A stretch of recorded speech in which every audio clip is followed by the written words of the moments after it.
Para falar sobre a estiagem de água e sobre a crise hídrica em São Paulo, recebemos o professor doutor Antônio Eduardo Giansante, mestre em Engenharia Hidráulica e Saneamento. O professor Antônio Eduardo é do Mackenzie e entende que há uma falha também no sistema meteorológico, na previsão de chuvas. Boa tarde, professor, obrigado por estar conosco. Por que essa falha? Boa tarde a todos, boa tarde a quem nos ouve, boa tarde. Vamos dizer o seguinte, nós trabalhamos muito com modelos matemáticos e esses modelos matemáticos, eles estão mostrando limitação. Nós temos dificuldades técnicas para conseguir prever quando que vão ocorrer essas estiagens. Inundações, nós temos até ferramentas hoje que permitem que a gente 4, 5 horas antes da ocorrência, a gente consiga aqui na região metropolitana de São Paulo lançar alerta. Mas uma estiagem como essa, nós não temos condições de prever. Os modelos matemáticos, eles são limitados. As técnicas que nós dispomos, elas são limitadas. E o que está sendo feito pelo governo do estado? O senhor acha que é suficiente? O senhor concorda com o que está sendo feito? Olha, é o seguinte, não é algo tão simples de concordar e discordar. O que eu quero dizer é assim, nós precisamos evitar o máximo possível o racionamento e o rodízio. A gente costuma dizer o seguinte, olha, tubo de água vazio é um problema muito sério, porque nessa água, nesse tubo que está vazio de água, pode entrar por onde, infelizmente, acontecem as perdas, os vazamentos, pode entrar uma água de qualidade não controlada e, em geral, poluída por causa do ambiente urbano. Então, quanto mais nós pudermos evitar o rodízio, e o rodízio, para que ele seja efetivo, precisa ter uma divulgação pública. Olha, esse bairro vai ficar 4 horas sem água, esse outro vai ficar com 4 horas, esse outro aqui 6 horas. Isso precisa ser divulgado. Então, essa questão de comunicação social é muito importante. Então, o rodízio, ele é um programa estabelecido, ele precisa ser aprovado. O racionamento, ele é semelhante no sentido seguinte, é dar uma cota para cada que nós chamamos ligação predial ou economia, né? Você vai consumir isso daqui, esse é o limite. Agora, professor, a manchete da Folha de hoje fala claramente que o racionamento Folha de São Paulo de hoje, o racionamento já existe, isso. Aquilo que os moradores de Guarulhos sentem na pele já é fato, e aí entra naquela coisa assim, quais são as explicações que a Sabesp deve à opinião pública, já que se nega a exaustão esse racionamento? Então, é assim, porque a Sabesp, ela é uma concessionária, ela é uma operadora dos serviços de água e esgoto. Então, aqui em São Paulo, ela é a responsável. Guarulhos, você tem um serviço local. Como na Bacia do Piracicaba, você tem outros serviços locais, como a Sanasa, etc.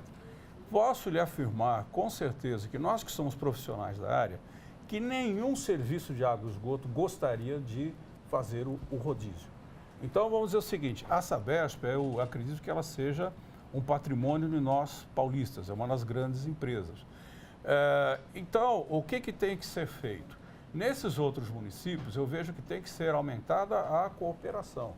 Eu vejo que, repito minha opinião, nós devemos evitar racionamento, rodízio, o máximo possível. Mas, professor, o que está acontecendo aqui na cidade de São Paulo, também em alguns bairros, é racionamento? Não, então aí muitos moradores reclamando que falta água durante a noite ou um determinado horário o fornecimento de água é o que isso? Então, à noite. Aí é uma outra questão bastante importante que eu vejo que aí sim precisa aumentar essa estratégia de comunicação social. E eu vejo essas oportunidades que nós, de universidades, nós que somos do setor, nós queremos ajudar para esclarecer isso tudo. Veja, assim como cada um que nós chegamos aqui para trabalhar, estamos aqui, você gasta energia para se deslocar. Para você levar água para as casas das pessoas, você também gasta energia. Como é que é essa forma de energia que a gente até visualiza? São os reservatórios, a altura deles. Então, o que acontece? Vocês vejam que eles têm lá um que a gente chama de volume útil. Se você diminuir esse volume útil, você reduz a pressão na rede e você reduz esses vazamentos. Então, é uma medida importante, é uma medida positiva para você evitar dentro dessa linha o racionamento, você evitar o rodízio. Todas essas técnicas que forem possíveis de se tomar, elas devem ser tomadas.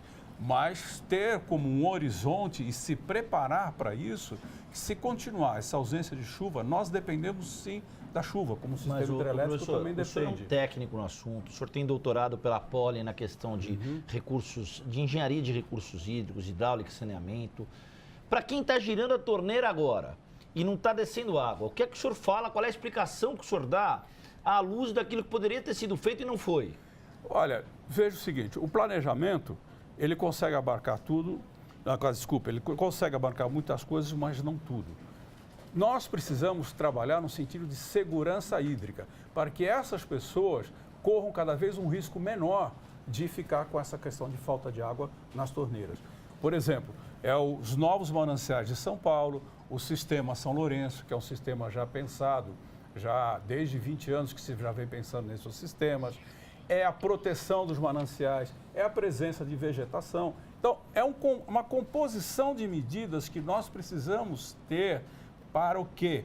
Para proteger esse bem extremamente precioso e dispensável para a vida da gente, que é a água. Composição de medidas, obrigatoriamente, Adriano, a gente tem falado muito disso aqui no Jornal da Câmara, significa reduzir as perdas da Sabesp. Não dá para cobrar cidadania numa ponta se você perde 25% dos litros de água que você produz. Sim, sim. E nós temos locais no Brasil onde essas perdas, infelizmente, são até maiores. Então, é uma mudança de mentalidade. Nós precisamos ter esses investimentos também em redução de perdas. Eles já vêm ocorrendo, tanto que a Sabesp sai num patamar que era mais de 30 e tantos por cento, hoje está por volta de 25, 26. Passos além implica até consequências para a vida da gente. Fala, como assim? São Paulo é uma cidade de mobilidade urbana difícil. Significa que você vai ter que trocar redes nas ruas, trocar os ramais domiciliares, etc. Entendeu? Então, todas essas medidas precisam ser tomadas, assim como a proteção da água lá no manancial, a questão de uso e ocupação do solo também, para que a pessoa lá na ponta tenha sempre a água disponível numa quantidade necessária e não faça desperdício também.